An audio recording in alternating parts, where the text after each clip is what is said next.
এই হচ্ছে border line, এই হচ্ছে ভারত। এদিক দিয়ে আমরা হচ্ছে রামগড়ের দিকে যাব।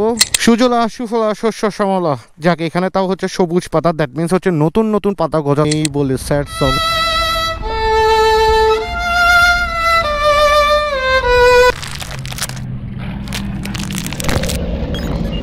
আপনারা তো সিলেটের চা বাগানগুলো দেখছেন, কিন্তু ভুলেও মনে করেন না এটা যে সিলেটের চা বাগান। এটা হচ্ছে আমাদের চট্টগ্রামের রামগড়ের চা বাগান। আমরা এখন চা বাগানের ভিতরে ঢুকবো টি স্টেটের দিকে। অ্যান্ড আর কেউ নাই তো, ঢুকেন ঢুকেন ঢুকেন। এই হচ্ছে চা বাগানে সেই রোডটা, যে রোডটাতে যাবো রামগড় টি স্টেট। কিন্তু এগুলো হচ্ছে যে এখন সব হচ্ছে লালচে লালচে হয়ে আছে, যদিও বর্ষাকাল এগুলো হচ্ছে যে সবুজ অরণ্যে ঢাকা হয়ে থাকতো। অ্যান্ড রামগড়ের রাস্তা আসলে অনেক জোস, এখনও কাজ চলতেছে যদিও। ইয়াস ইয়াস ইয়াস, ফাইনালি হচ্ছে আমরা রামগড়ের টি স্টেটে হচ্ছে চা বাগানের ভিতর যে ট্রেলটা আছে ওই ট্রেল দিয়ে যাইতেছি। সো ইনশাল্লাহ জলদি দোয়া করেন যাতে হচ্ছে একটা ড্রোন নিতে পারি নেক্সট টাইম থেকে, হচ্ছে এরকম একটা ড্রোন ফ্লাই দেওয়া যাইতো এখানে। অ্যান্ড আসলে বেশি সুন্দর লাগতেছে। সো এখান থেকে রামগড় থেকে হচ্ছে আস্তে আস্তে করে আমরা তানাক্কাপাড়ার দিকে যাব। তো কিছু সাইট সিইং আছে যেটা হচ্ছে আপনাদের সাথে না দেখাইলেই হয় না, এই জন্য গ্রুপ ট্যুরে কাপল নিতে নাই। তার প্রমাণ দেখছেন, ছবি তাদের শেষই হয় না। অ্যান্ড সেম মারে দিছে, আমারে দিল, আরও এখানে ভাই ব্রাদার অনেকগুলো দিয়ে ছবি তুলে দিল। সাকিব পাউ ছিল, এই দেখছেন, এই হচ্ছে তার নমুনা। আজ ভালোবাসা নেই বলে স্যাড সং।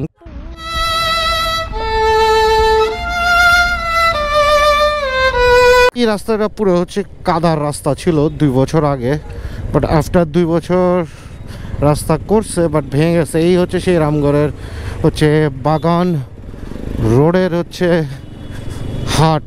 আজকে হচ্ছে শুক্রবার, অ্যান্ড গরুর বাছুর টাছুর ছাগল টাগল ভুরি ভুরি এখানে আছে হাটের মধ্যে। অ্যান্ড মানুষের অভাব না আজকে। হাট বাজার যদিও গ্রামের হাট, পাহাড়ি গ্রাম, শুধু গ্রাম না, এটা পাহাড়ি গ্রাম বলে। সো কোনো দিন কোরবানির সময় যদি আসেন তাহলে এখান থেকে হচ্ছে যে গরু কিনে নিয়ে গেলে অনেক লাভবান হবে। কিন্তু গাড়ি ভাড়া দিতে যাই হচ্ছে যে একটু এক্সপেন্ডিচার পড়ে যাবে আর কি। 5-7 হাজার টাকা গাড়ি ভাড়া দিলেও যে গরুটা আপনি পাবেন সেই গরুটা অনেক ভালো দামের গরু পাবেন। সো ইনশাল্লাহ সামনে তো রোজা আসতেছে, রোজার পরেই কোরবানি। সো প্রতিদিনই না, এখানে হচ্ছে যে অনলি শুক্রবারে হাটটা বসে। সো রানিংয়ের মধ্যে ভাবলাম ওয়াই নট আপনার সাথে একটু জিনিসটা শেয়ার করে দিই। দেখেও ভালো লাগলো পাহাড়ি গ্রামের হাট। অ্যান্ড মোটামুটি হাট বাজার শেষ, এখনও আমরা রামগড়ের ভিতরেই আছি। দেন সামনে একটা হচ্ছে বর্ডার লাইন আছে। দেন আমাদের মিশন হচ্ছে তানাক্কাপাড়া যাব। তানাক্কাপাড়ার 3 পার্বত্য অঞ্চল মিলে একটা হচ্ছে যে পাহাড়ি বর্ডার লাইন রাস্তা হচ্ছে, সেটা হচ্ছে অলমোস্ট প্রায় 1000 কিলো। সো বান্দরবন, রাঙামাটি এবং খাগড়াছড়ি এই 3টা কানেক্টিং রোড হয়েছে। অ্যান্ড ভিজিবল হয়েছে অলমোস্ট হচ্ছে 300 কত কিলো।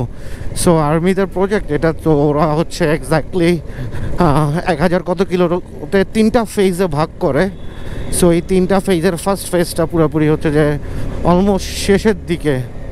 সো ভাবলাম ওয়াই নট, আজকে শুক্রবার, দেন হঠাৎ করেই হচ্ছে যে গতকাল রাতে প্ল্যান, দেন বের হয়ে পড়ছি আর কি।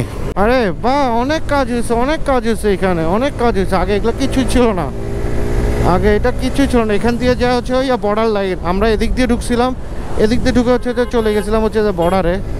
মানে একদম হচ্ছে ওখানে বাঁশ দিয়ে হচ্ছে যে কানেক্টিং করে দিচ্ছে, একদম বর্ডারের সাথে লাগানো এই রাস্তাটা।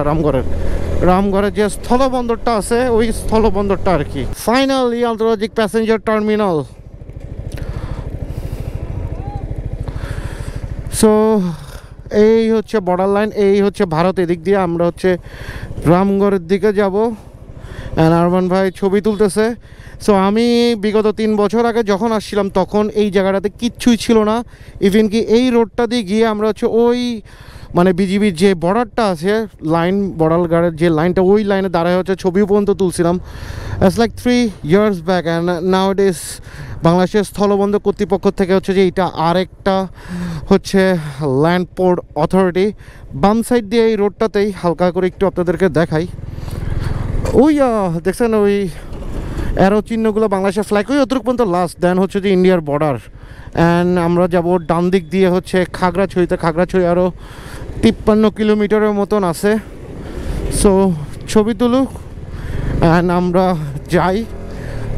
প্রথম বছর যখন 3 বছর আগে আসছিলাম তখন এগুলো কিচ্ছু ছিল না, কিচ্ছু ছিল না। তারপরে যখন আসছি হালকা পাতলা এই অফিসটার কাজ হয়েছে। অ্যান্ড আজকে এখন তো পুরোপুরি ভিজিবল হয়েই গেছে। এই হচ্ছে সেই রোড ক্রস বর্ডার লাইন। আমরা এখানে এসে ছবি পর্যন্ত তুলছিলাম 3 বছর ব্যাক। যারা আমাকে লাস্ট 6 বছর ধরা ইউটিউবে ফলো করেন তারা জানে অলরেডি হচ্ছে এই জায়গাটাতে আমরা অনেক ছবি তুলছি। এই হচ্ছে ইন্ডিয়া, এই টোটালি ইন্ডিয়া। দেন ওই ইন্ডিয়ার হচ্ছে মাইগ্রেশন হচ্ছে অফিস ওইখানে।